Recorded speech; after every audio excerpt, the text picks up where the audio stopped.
Hey everybody, welcome back to another episode of Knights of the Alternate Histories. In today's Alternate Histories, we're going to be continuing the What If D-Day failed, and yeah, thank you guys for subscribing. The channel has been, gaining double the subscribers, which, thank you guys so much. Yeah, I'm really grateful for this channel. And yeah, join the Discord, subscribe, or do what you guys like, because overall, it should be pretty fun. So yeah, let's get into the Alternate History. We left off with this map, with the Germans being forced to join the Allies, and the Allies being forced to accept the Germans, otherwise the Soviet Union would rule all of Europe. And they have just kept on pushing in and in.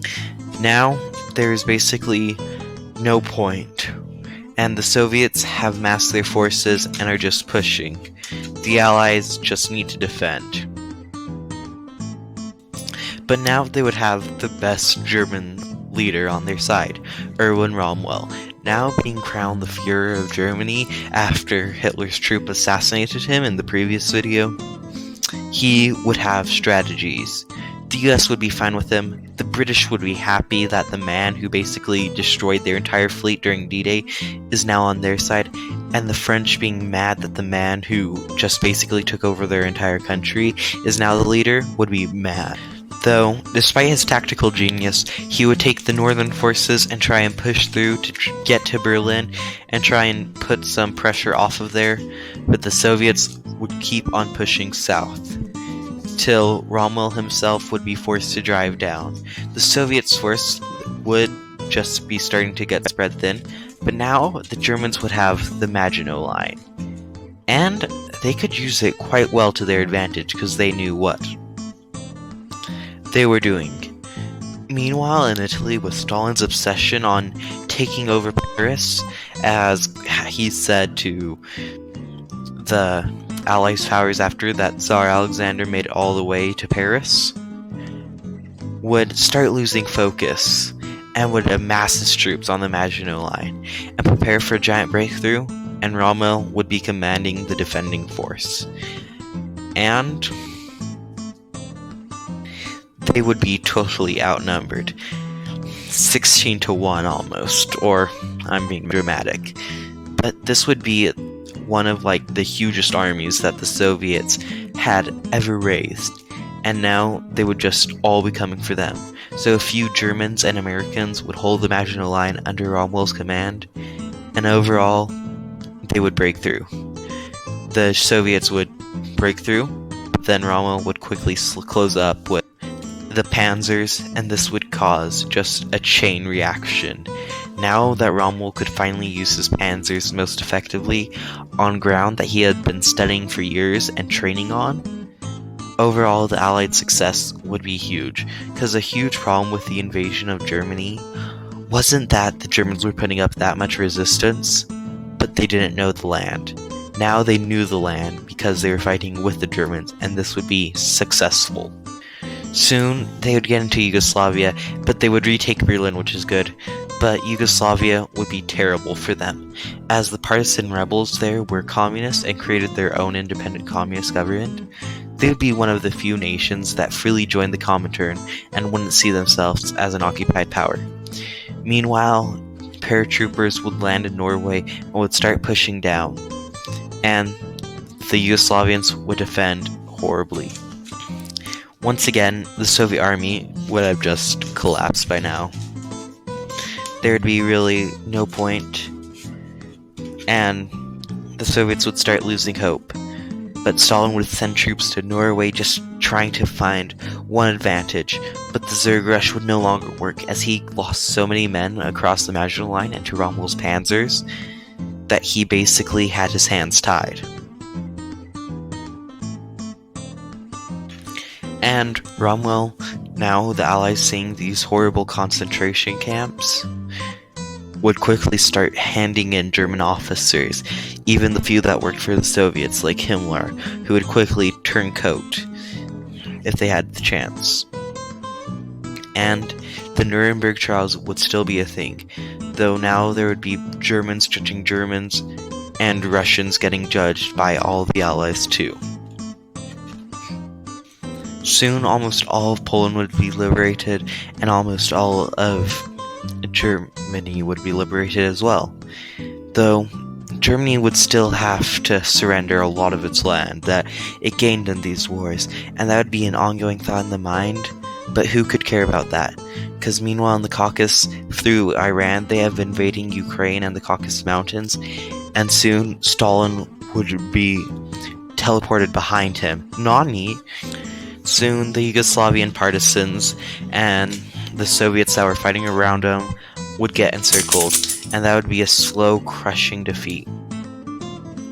Meanwhile, Warsaw would start to get in sight, and Stalin would just be trying to throw troops at anything that he could, much like the desperation that multiple leaders have faced in wars.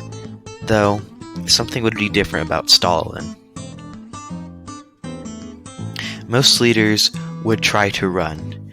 They would just try and make it well.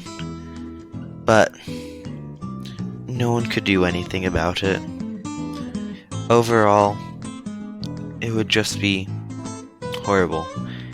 Can't even describe it. Stalin would refuse to run, and so men would fight just to try and defend their leader, who refused to run away, who refused to lead the army, just sitting there, as American troops would finally take the city and kill Stalin. Stalin now dead, the party would pretty much have no choice, and the General Council would try to keep on fighting on, but overall, nothing would happen. Overall, everything would just get destroyed because, well, they lost the hit. The last battle would take place, and the map of Europe would have to be redrawn. With Stalin dead, and no enemies left to fight except for small armies running, trying to keep on the scorched earth policy, would basically just be silent. Nothing could really be heard. Everything would just kind of stand still till lines were drawn. Due to Rommel's help and integral part against defeating the communists, the Allies wouldn't want to punish him. So they would surround him with huge neighbors, so that Germany couldn't do anything like that again. The Baltics would unify, France would still be there, and Poland, Czechoslovakia would also exist to just try and have a huge force so that he couldn't destroy him. Meanwhile, Poland would be protected from its neighbors. Once again, it would be unified with Czechoslovakia against Germany, but also they would have Belarus, the Ukraine, the Caucasus, and the Baltics as sort of a puppet state against those who would try and destroy it, aka the Soviets, who would just get completely broken down, and their union would be no more. And last, the Baltics.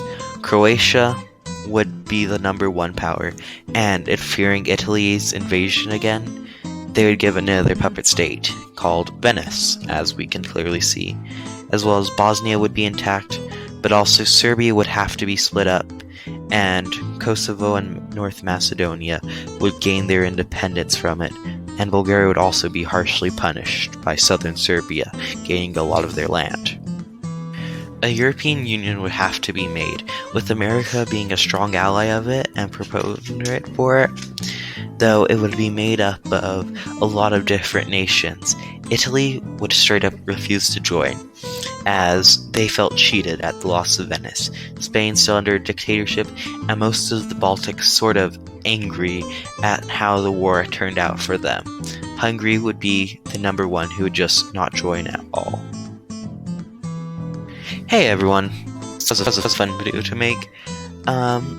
So while I'm recording this, shout out to the Discord server where it was taken over by authoritarian regime, and now we're doing democracies. So yeah, join that if you want. I really love this scenario, and I thought it was kind of fun, because overall, everything was pretty chaotic, and yeah, I just turned out. So yeah. On the video on the left, that's a video I think you should watch. Just kidding, it's random. And on the right, also random. Shh, it's only random if you haven't watched this yet. I mean, come on, look at it. It's probably going to be a wacky ideology video. Just knowing myself.